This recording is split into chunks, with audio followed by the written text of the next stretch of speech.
Assalamu alaikum students. I hope you all are fine.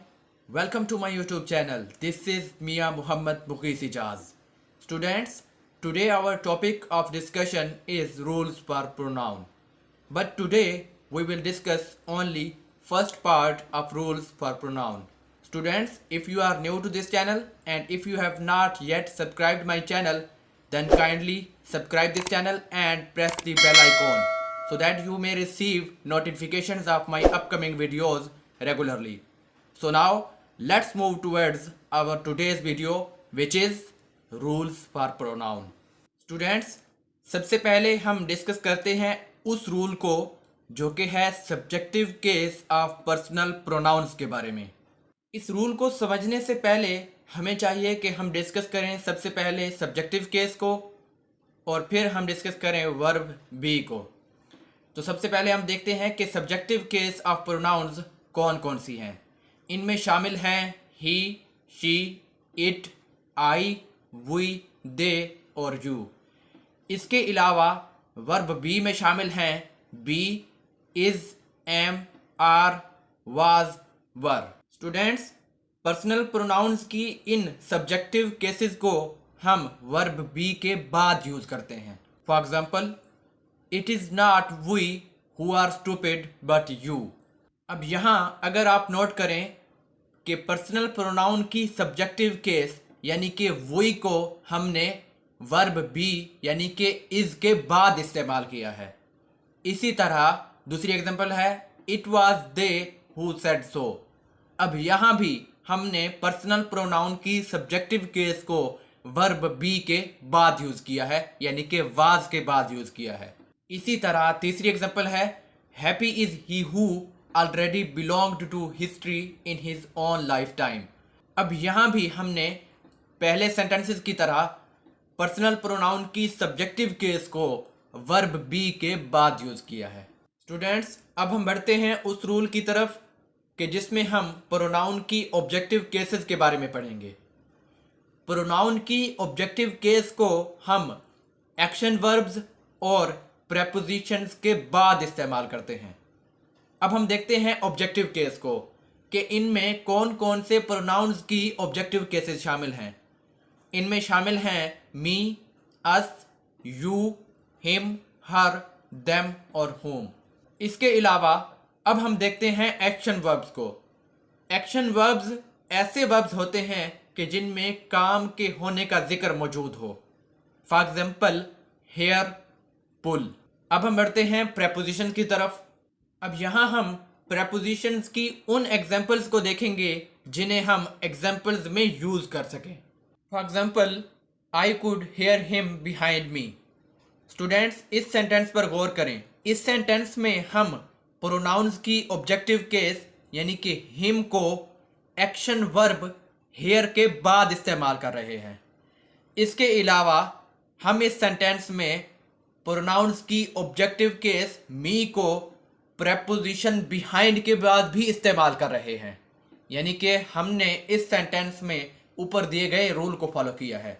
इसी तरह दूसरी एग्जांपल है when he was about to be drowned they pulled him back to the boat.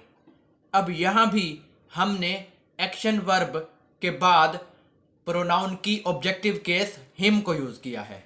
अब हम बढ़ते हैं तीसरे सेंटेंस की तरफ। He would smile and shake hands with them in the porch। अब यहाँ हमने प्रेपोजिशन के बाद प्रोनाउन की ऑब्जेक्टिव केस them को यूज किया है। यानी कि प्रेपोजिशन with के बाद हमने ऑब्जेक्टिव केस them को यूज किया है। इन सेंटेंसेस से साबित होता है कि जब हम प्रोनाउंस को एक्शन वर्ब्स और प्रेपोजिशंस के बाद यूज करेंगे तो उनकी ऑब्जेक्टिव केस को ही यूज करेंगे।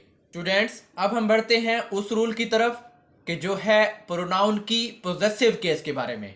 प्रोनाउन की पोजेसिव केस को हम दो कैटेगरीज में डिवाइड करते हैं।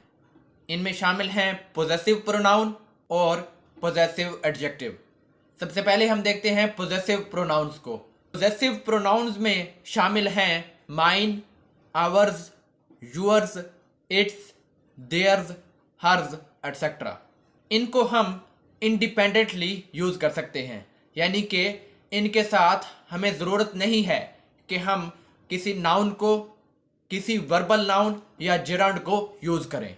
यानी कि जब हम इन्हें यूज़ करेंगे तो ये किसी भी नाउन, वर्बल नाउन या जेरांड के मातहत नहीं होंगे। For example, I have my own problems and I have nothing to do with yours. अब यहाँ इस सेंटेंस में हमने पोजेसिव प्रोनाउन यूअर्स को यूज़ किया है। आप देख सकते हैं कि यूअर्स के साथ हम किसी नाउन या जेरांड को यूज़ नहीं कर रहे। अब हम बढ़ते हैं दूसरे सेंटेंस की तरफ। And now the combs were hers but her hair was gone. अब यहाँ हमने पोजेसिव प्रोनाउन हर्ज को यूज़ किया है। इसके अलावा हमने इस पोजेसिव प्रोनाउन के साथ कोई नाउन या जेरांड को यूज़ नहीं किया। अब हम बढ़ते हैं पोजेसिव एडजेक्टिव की तरफ।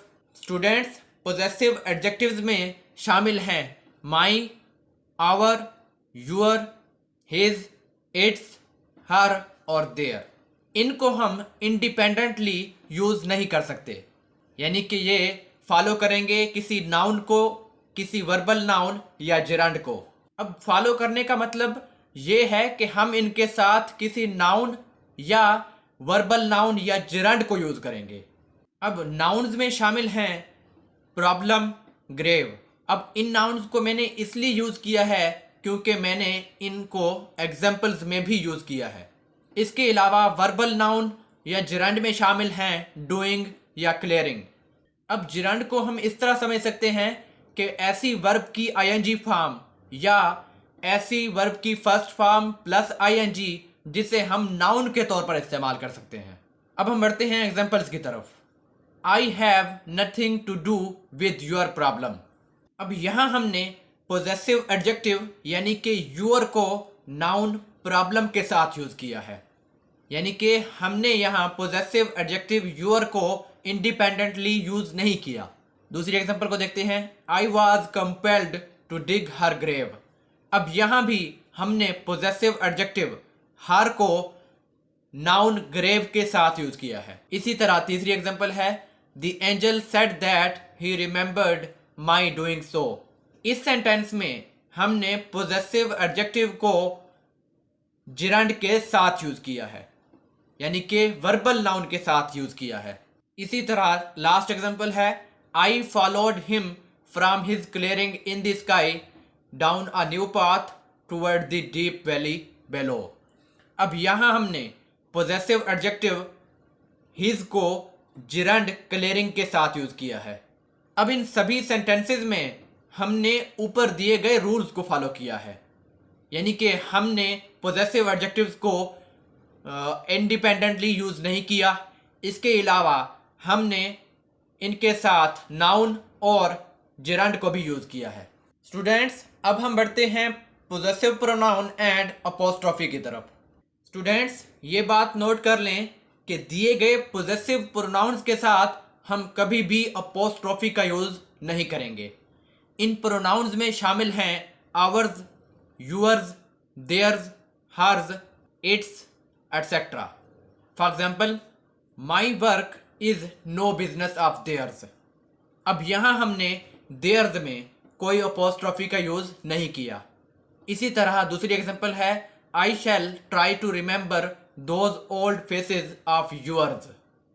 अब यहाँ भी हमने यूअर्स में अपोस्ट्रोफी का इस्तेमाल नहीं किया क्योंकि यहाँ इन दोनों सेंटेंसेस में देयर्स और यूअर्स क्या हैं, पोजेसिव प्रोनाउंस हैं, और ये ऐसे पोजेसिव प्रोनाउंस हैं कि जिनमें हम अपोस्ट्रोफी का इस्तेमाल नहीं करते।